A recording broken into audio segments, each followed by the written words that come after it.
Bonjour à nouveau et bienvenue sur notre site Nabla.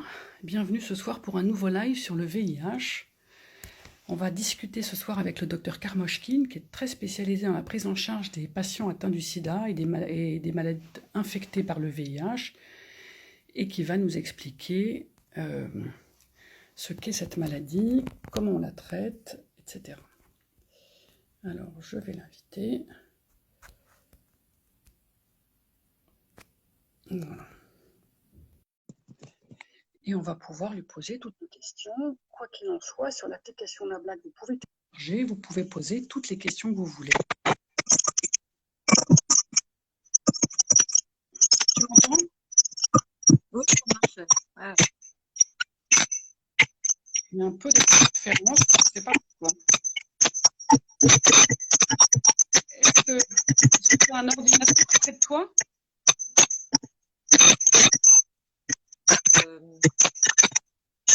peut-être ordinateur, ouais. J'ai un ordinateur hors. Je vais éteindre. Ouais. Ah, c'est mieux, non? Ouais. Bon, écoute, on va essayer de faire comme ça. Vous êtes nombreux à nous avoir rejoints. Du coup, on est très content d'accueillir Marina Karmoshkin, médecin immunologiste à l'hôpital européen Georges Pompidou et qui prend en charge beaucoup de patients atteints du VIH. Donc, est-ce que tu peux nous dire un peu quel est le nombre de personnes qui sont atteintes du VIH en France? Alors en France, actuellement, il y a à peu près 170 000 personnes qui vivent avec le virus VIH, ce qui est assez peu par rapport aux 38 millions dans le monde qui vivent avec le VIH. Il y a beaucoup plus d'infections par le VIH dans d'autres pays, en particulier les pays d'Afrique. Et juste, par exemple, là, je viens d'apprendre que, par exemple, à la maternité au Botswana, il y a un quart des femmes qui arrivent pour accoucher, en fait, qui sont séropositives. On est sur des proportions vraiment très différentes. Et en France, ce sont des sujets qui sont jeunes, ce sont des sujets étrangers, justement, des hommes et des femmes qui viennent d'Afrique, ou bien c'est des gens qui sont contaminés en France d'ailleurs? Alors, il y a pas vraiment un profil type, hein, parce qu'on sait que le VIH, il peut atteindre tout le monde, Ouais. les jeunes, les vieux, les hommes, les femmes. Mais on va dire que parmi les anciens patients, puisqu'on a des patients, moi, il y a des patients que je suis depuis plus de 30 ans, en fait. Donc, il y avait à l'époque pas mal de contamination par l'héroïne, par la toxicomanie intraveineuse. Il y avait beaucoup d'hommes homosexuels qui s'étaient contaminés dans ces années-là. Et actuellement, on va dire parmi les nouvelles découvertes d'infection par le VIH, il y a beaucoup d'hommes homosexuels et beaucoup de femmes originaires d'Afrique subsaharienne. D'accord. Et après, puisque le VIH peut atteindre tout le monde, les autres populations, c'est beaucoup moins. Par exemple, les hommes hétérosexuels originaires de France, il y en a un petit peu, mais il n'y en a pas beaucoup. Donc, on est plutôt sur deux grands profils parmi les patients qui s'infectent ou qu'on découvre actuellement. Séropositif. Ouais. Et justement, comment est-ce qu'on se contamine? Alors, les modes de transmission, les modes de transmission du VIH, bon, bah, ils sont bien connus depuis longtemps. Alors, il y a un mode de transmission qui est finalement très fréquent et qu'on oublie un peu, et qui est très ayant voie de développement, c'est la transmission de la mère à l'enfant. Ouais. Une maman infectée par le VIH, quand elle n'est pas traitée pour elle-même, en fin de grossesse, elle peut transmettre le VIH à son enfant. Ça, c'est un mode de transmission. Le deuxième mode de transmission, c'est la seringue. Donc, les toxicomanes qui utilisent des seringues souillées peuvent se passer le VIH de l'un à l'autre. C'est un problème qui actuellement n'a plus lieu en France. Et puis, s'il y a des questions, je pourrais expliquer pourquoi. Et puis, le mode principal, c'est la transmission sexuelle. Et tous les types de rapports sexuels sont potentiellement contaminants. Donc, les rapports vaginaux, les rapports anaux et les rapports oraux. Donc, tout type de rapport sexuel avec pénétration peut transmettre le VIH si le rapport n'est pas protégé et si la personne séropositive n'est pas traitée. Puis c'est un truc, je pense qu'on va aborder plus tard, c'est l'efficacité du traitement en tant que prévention. Oui, Bien sûr, mais alors du coup, pour être bien clair, il n'y a pas besoin qu'il y ait du sang pendant le rapport sexuel pour qu'il y ait une contamination ou une plaie. Alors, je n'ai pas compris la question, excuse-moi. Est-ce qu'il y a besoin qu'il y ait une plaie vaginale ou une plaie sur le sexe, une lésion, pour que ça entraîne l'infection? Ah, ah non, non, non, en fait, l'infection, il n'y a pas besoin de plaie ou quoi que ce soit. Il y a besoin qu'il y ait un rapport sexuel non protégé avec la personne qu'on va appeler la personne source, la personne qui va transmettre, qui a une infection par le VIH non traitée. Donc ça se transmet par les liquides du corps, les pertes, le sperme, la salive. La salive ne transmet pas le VIH, hein, donc le baiser ne transmet pas le VIH, mais par contre, on va dire dans les rapports oraux, dans la fellation, au cours de la fellation, il peut y avoir transmission par le sperme et les liquides préséminaux. D'accord. Donc la fellation est un moyen de transmission du VIH. Ouais. D'accord. Donc il faut absolument avoir des rapports protégés avec des préservatifs masculins ou des préservatifs féminins.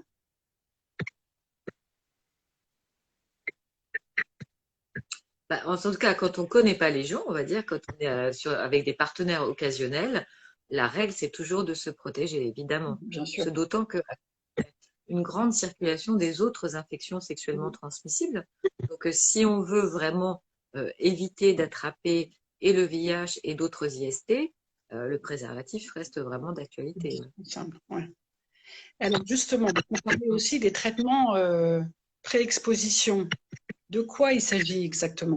Ce dont on parle dans les journaux, des traitements qu'on peut prendre avant les rapports sexuels. Alors, on parle de plusieurs types de traitements. Alors là, je venais un peu de l'évoquer. On a parlé de quelque chose qu'on appelle le TASP, c'est Treatment as Prevention.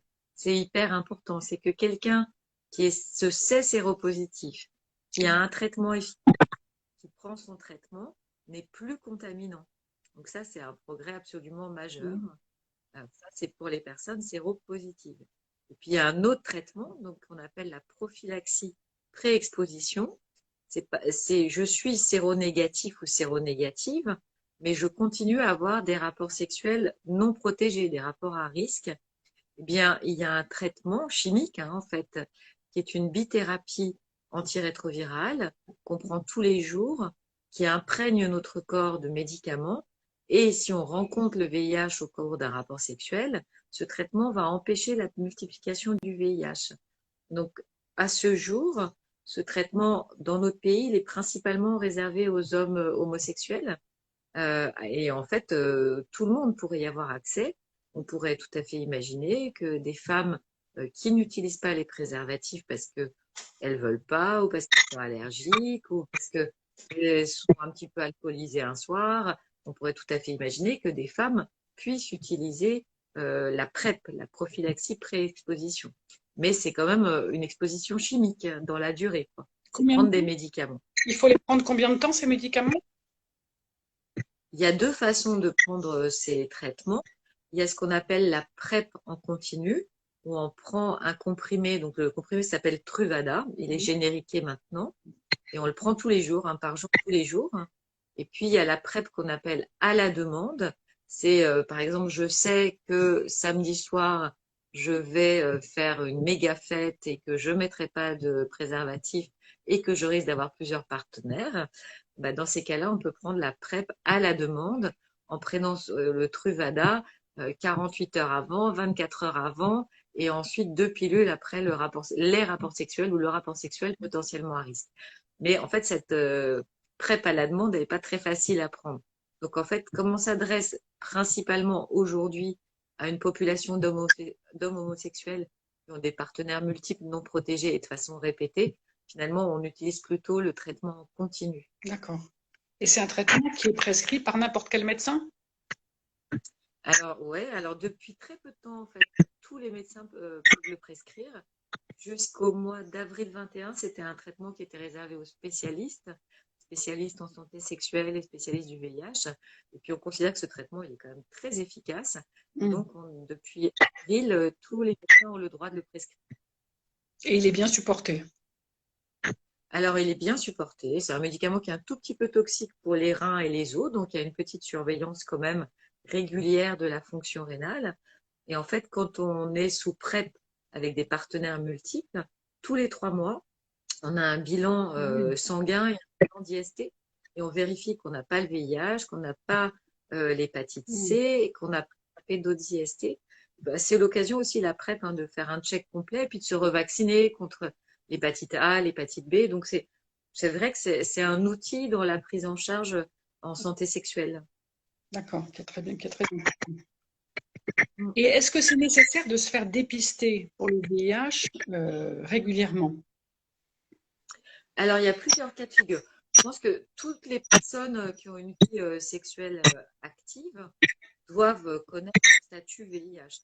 C'est-à-dire que, par exemple, imaginons quelqu'un qui a eu des partenaires il y a 20 ans mais qui ne s'est jamais fait tester, doit se faire tester aujourd'hui, même si aujourd'hui cette personne a une vie sexuelle hyper stable.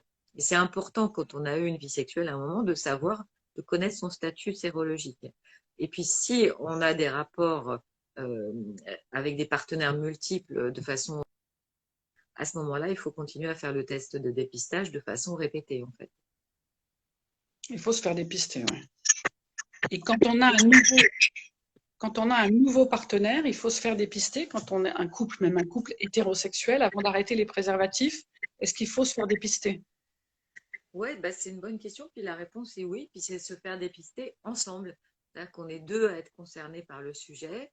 Voilà, si on vient de se rencontrer, idéalement, donc on commence par utiliser les préservatifs. Et puis après, s'il n'y a pas d'histoire de... Parce que les préservatifs se sont quand même aussi utilisés en contraception. Mais si par ailleurs la femme a une contraception et que le couple a envie d'enlever le préservatif, bah là, voilà, idéalement, on fait un check infection sexuellement transmissible et dans ce check, on va vérifier que les deux personnes sont non infectées par le VIH. D'accord. Alors bon, donc là, on parle de gens qui sont dépistés, donc qui n'ont pas de symptômes. Mais sinon, quels sont les symptômes qui peuvent faire évoquer une infection par le VIH? Alors, le plus souvent, il n'y a pas de symptômes.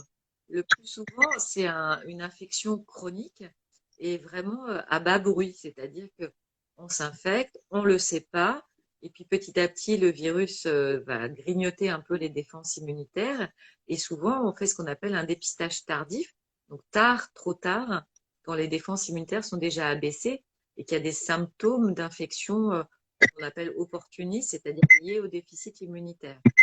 Mais c'est pour ça qu'on insiste beaucoup sur le dépistage assez régulier, parce qu'en fait, c'est un virus qui ne donne pas de symptômes. Oui, donc c'est pour ça qu'il faut le faire. Et il arrive rarement d'avoir des maladies Ouais, beaucoup plus sévères. bah, pendant des années, il ne se passe rien, donc c'est compliqué de savoir si on idéalement, il faut faire le test, quoi. De temps en temps.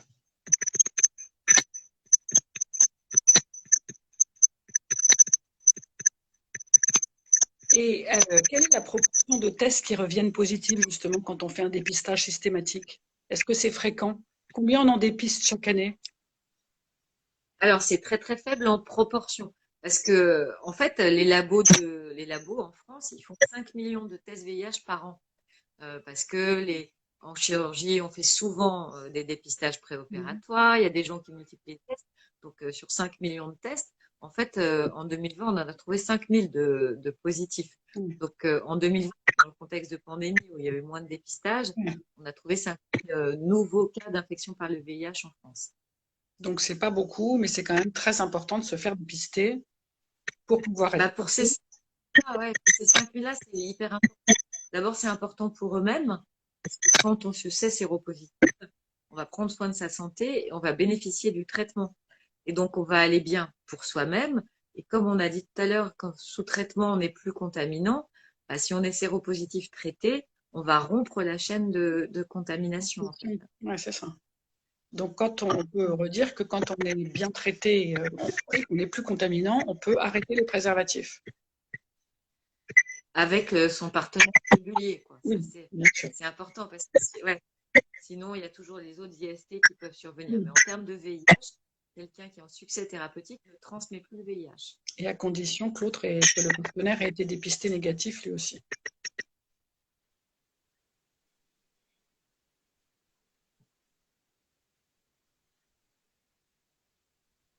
Bon, on va attendre hein, parce que visiblement, Marina a un appel sur son téléphone.